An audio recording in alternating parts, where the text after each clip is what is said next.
Good evening, Madam Moderator. Good evening, town meeting members. I'm Mark Manassas, representing the Vision for Lexington Committee, which was until recently known as the 2020 Vision Committee. I'm here this evening to request the approval of $50,000 under Article 8 to enable us to work with a consultant to conduct the third in a sequence of townwide surveys. These surveys have been used to identify, assess, and communicate residents' priorities with respect to a wide range of issues facing the town, and to assess how the town has performed in addressing these issues. The Vision for Lexington Committee was chartered approximately 20 years ago to identify a shared vision for Lexington's future and communicate this vision to groups such as the Select Board, the School Committee, Planning Board, town meeting members, and to town residents. As I mentioned, the purpose of this survey is to assess residents' perceptions on the importance of various issues, how the town is performing, but it also has been used to identify the perspectives of subgroups within our community, groups such as the elderly, persons of color, or LGBTQ+ persons. This is a longitudinal process. We've conducted the survey in 2012, we conducted it in 2017, and we will again conduct it in 2022. This enables us to track how the town has performed with respect to certain issues over time.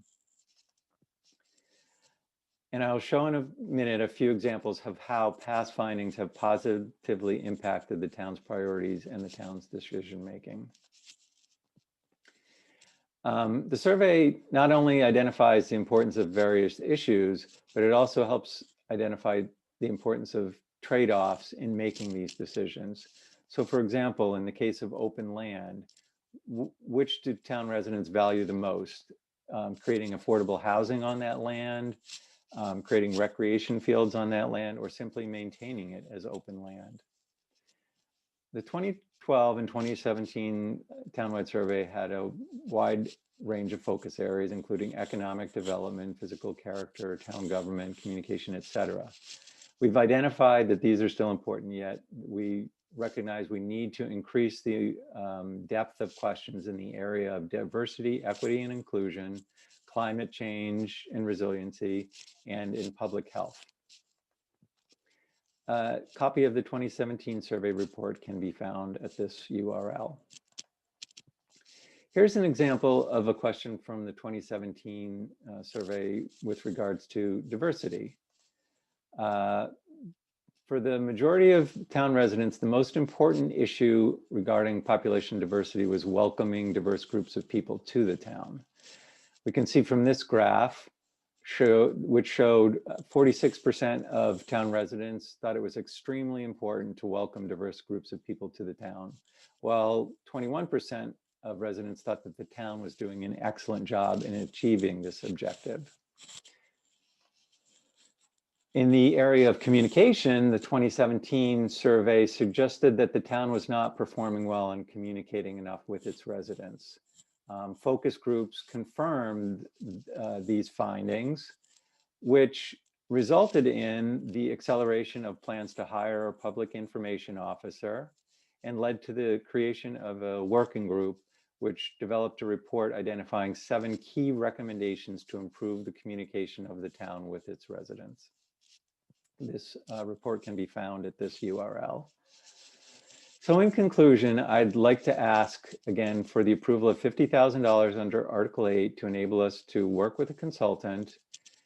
We will prepare this townwide survey with updated questions to reflect the important issues of our time. As I've mentioned, diversity, equity, inclusion, climate action, and public health have risen to the top.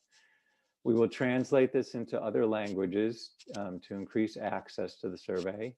We will implement the survey online and via hard copy formats to make it as widely available as possible.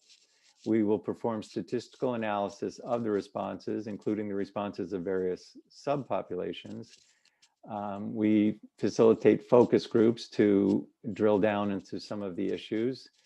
And we will obviously report on the results, comparing the results to those found in 2017 and 2012 and 2017. And lastly, and perhaps most importantly, we will disseminate these results to the various boards and committees through our report, but also through hopefully in-person presentations, but if necessary through online presentations. Thank you.